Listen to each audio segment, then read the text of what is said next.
Aktualno. Drage poslušalke, dragi poslušalci, spremljate zdaj že zgodnji dopoldanski program na Radiu Sora. Začenjamo ga z oddajo Aktualno, v kateri predstavljamo mednarodno raziskavo o stanju in uporabi kompetenc odraslih.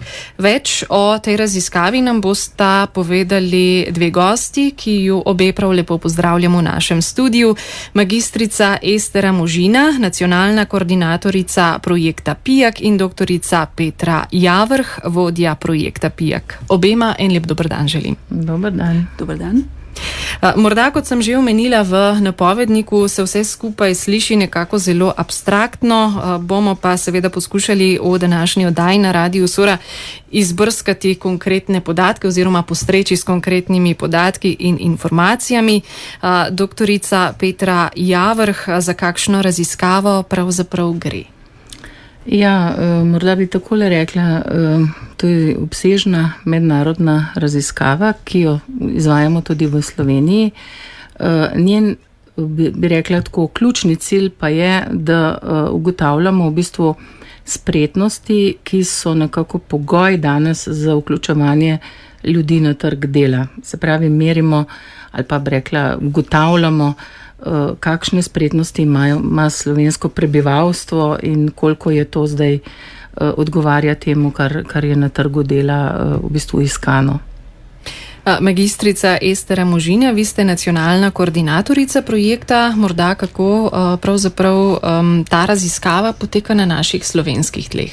Zdaj, en tak uvod smo že naredili, ne? Ampak bolj konkretno, kako to teče na naših slovenskih tleh?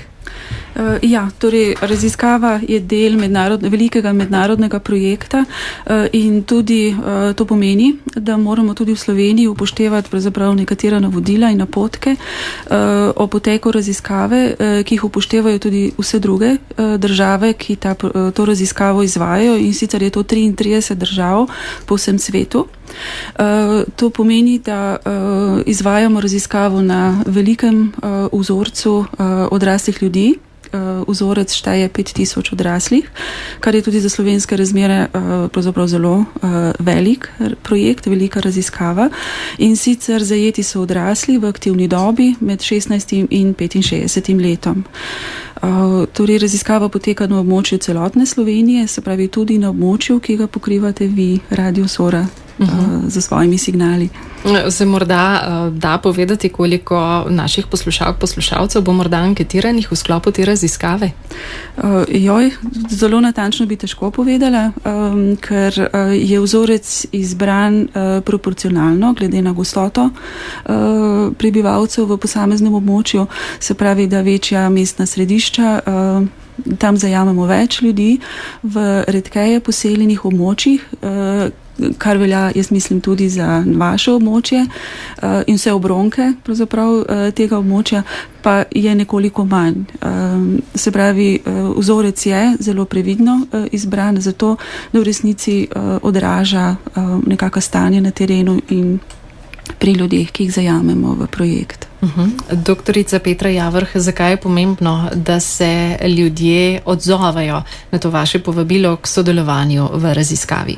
Ja, zelo pomembno je zato, ker v bistvu želimo dobiti vpogled v stanje v celotni državi, kar pomeni vse kategorije prebivalstva, če zdaj tako strokovno rečem, če čisto konkretno, pa to pomeni, da imamo zadostno število v raziskavo vključenih mladih, tistih mladih, ki so morda brezposelni, pa tistih mladih, ki delajo, pa tistih mladih, ki študirajo, namreč raziskava zajame mlade od 16. leta dalje, pa recimo,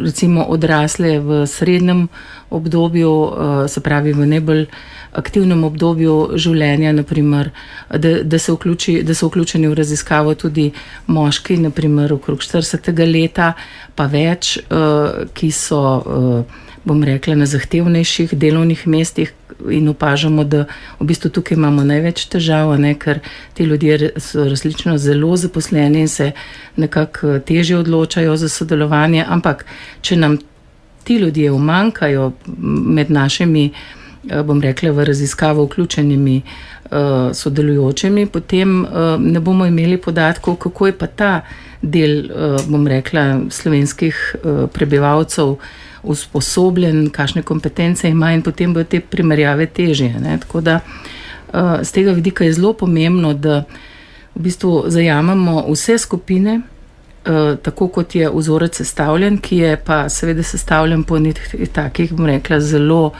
zapletenih, natančnih kriterijih, zato da bi dobili čim bolj natančno sliko, kajti posledice te raziskave ali pa bi rekla rezultati bodo vplivali na številna področja.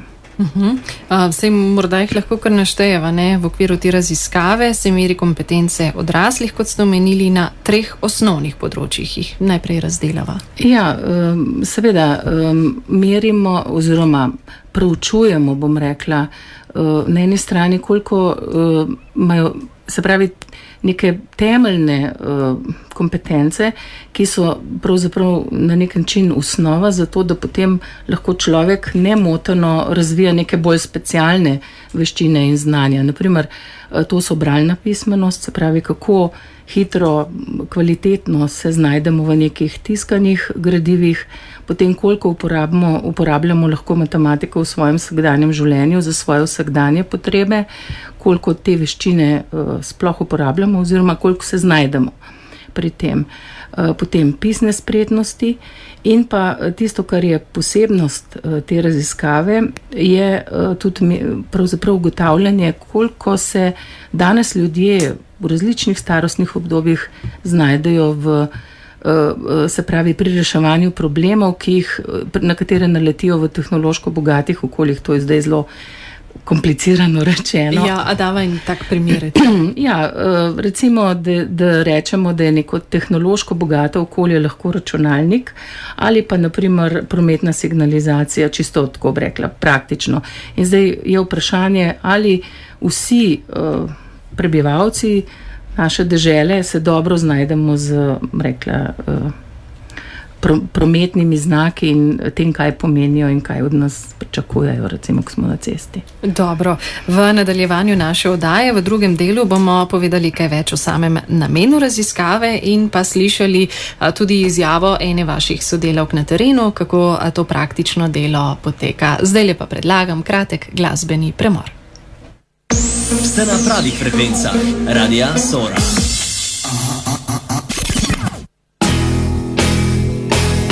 Je treba delati, če hočeš kaj postati, je treba delati, če hočeš karkoli znati, je treba delati. Na svetu je pač tako, je treba delati, z lufta padlo nič ne bo, je treba delati. Ja, delati, kar se le da. Je treba delati, če hočeš nekam priti, je treba delati. Če hočeš pameten biti, je treba delati. Po svojih najboljših močeh je treba delati. Brez delje zapeljete v greh, je treba delati. Ja, delati, kar se le da. Ko pogledam v vesolje, se zdi mi, da mir stoji. Če pa pogledaš malo bolje, se kar širi in rotira, oscilira in vibrira. Čisto nič pri miru ni, je treba delati. Se vsak atom vrti, je treba delati. Se vsaka celica deli, je treba delati. Vsakdo si zapomni naj, je treba delati. Delo krepi telo in značaj, je treba delati. Ja, delati, kar se le da. Je treba delati, ne pa zijala past, je treba delati. Pošteno, ne pa krast, je treba delati. Ne se dela pat, je treba delati. Počasi, včasih pa garat, je treba delati. Ja, delati, kar se le da. Ko pogledam žitno polje, dokaj mirno se mi zdi. Če pa pogledaš malo bolje, žito rase, polni klase, korenine v zemljorine. Čisto nič pri miru ni, je treba delati, ne pa okol ga srat, je treba delati. Ne pa mamila jemat, je treba delati. Pa lepše boš živel, je treba delati. Pa življenje rad boš imel, je treba delati. Ja, delati, kar se le da.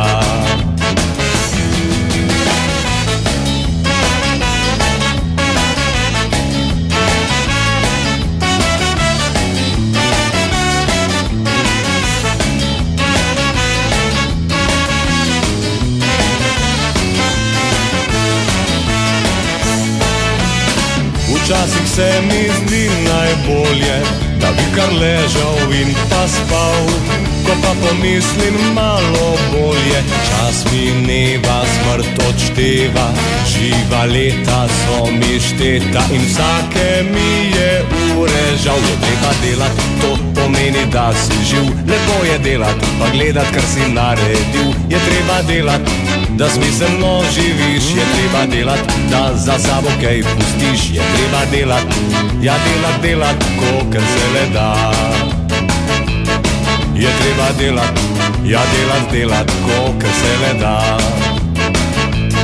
Je treba delati, kolikor se le da. Je treba delati, ja delati, kolikor se le da.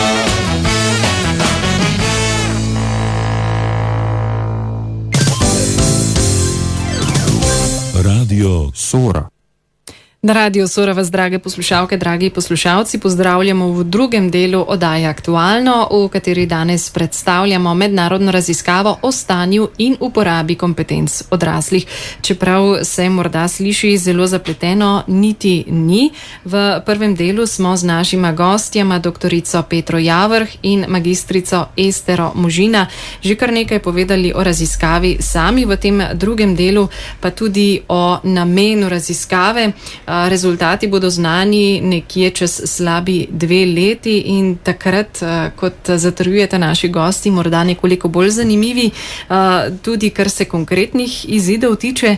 Zdaj pa morda, če se strinjata, najprej prisluhnemo eni posebni izjavi vaše sodelavke na terenu. Morda, doktorica Javrhova, koliko takih sodelavcev imate na terenu, ki izvajajo to raziskavo? Približno 60, 50 do 60 in so v bistvu pokrivajo celotno Slovenijo, vsa področja.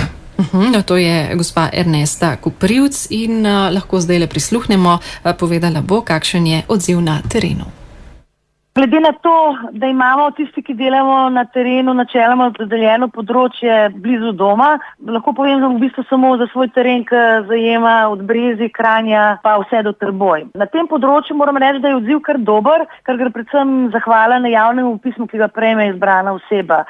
V njem je na kratko obrazložen pomen in cilj raziskave in vsekakor tudi moja najava obiska. Mogoče eden izmed najbolj pogostih pomislekov, s katerimi se srečujem, in to je, da se ljudje bojijo, da gre še za eno izmed neštetih anket, s katerimi nas bombardirajo zdaj praktično skoraj vsak dan. Ampak, ko jim pojasnim, da ne gre za nobeno anketo, ampak za dejansko raziskavo, katerega del je pač tudi delo na terenu, ter ko jim še obljubam, da jim absolutno ne bom ničesar prodala, je pol običajno zid prebit in oseba privoli v sodelovanje.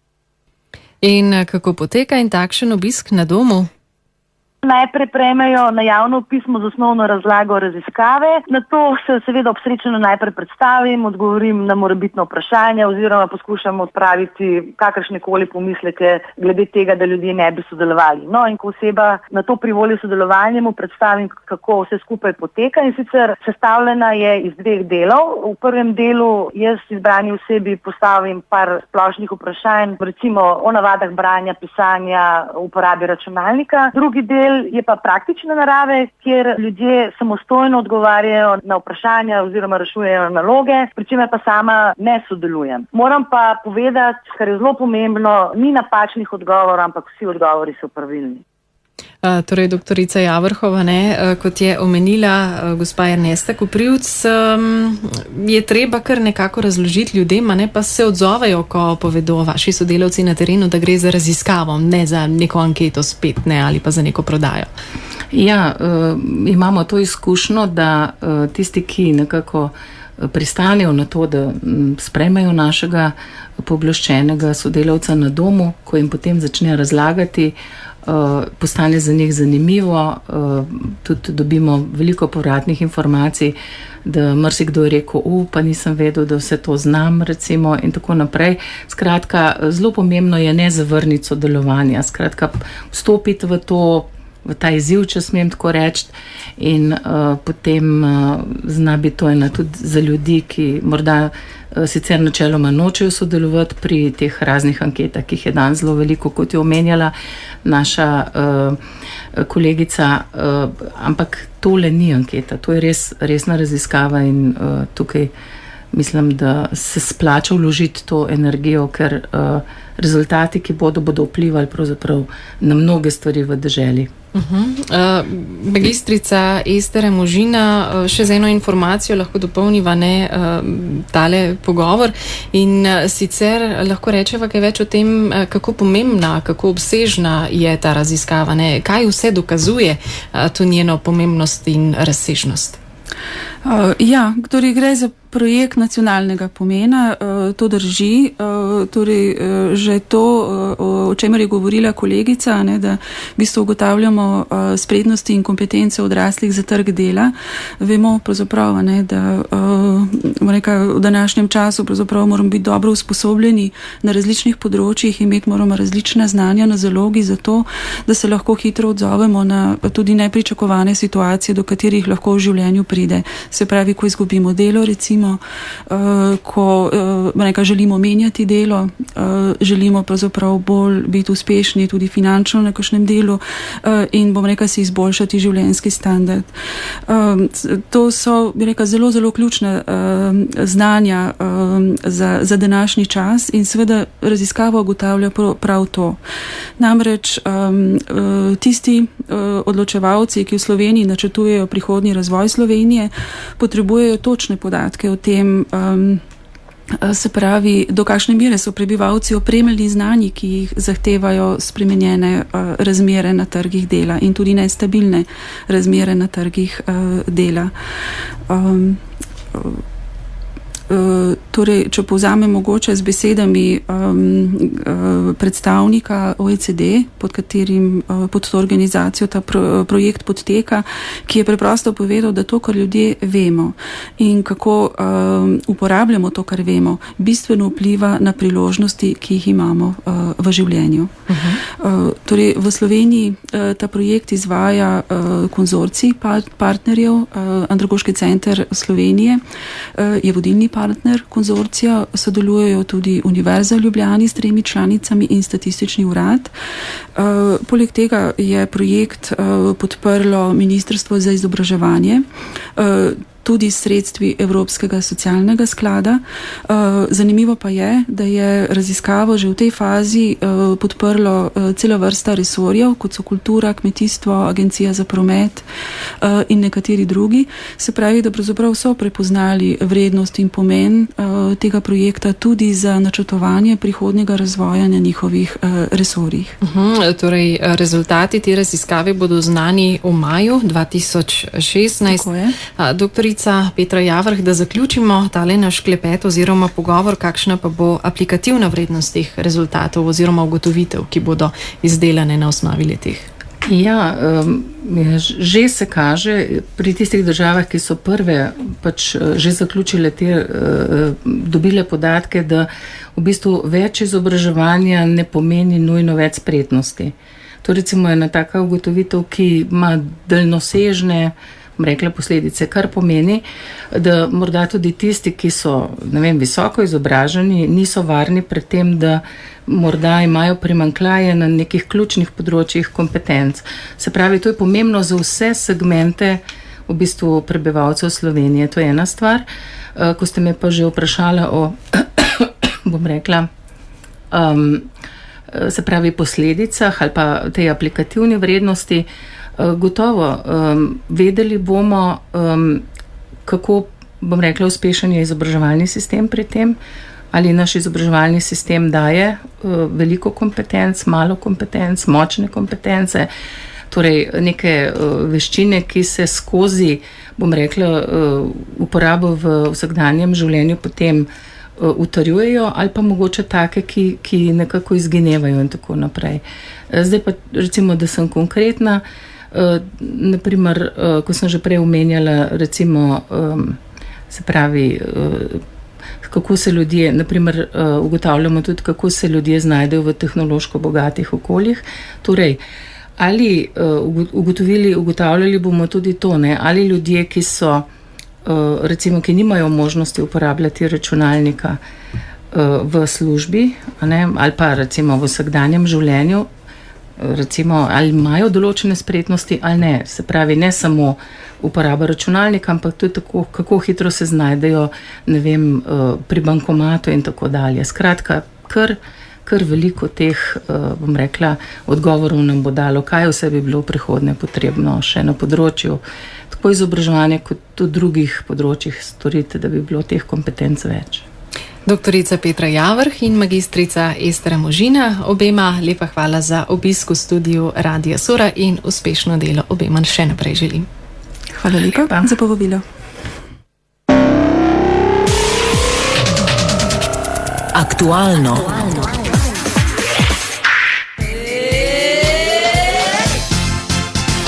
Močno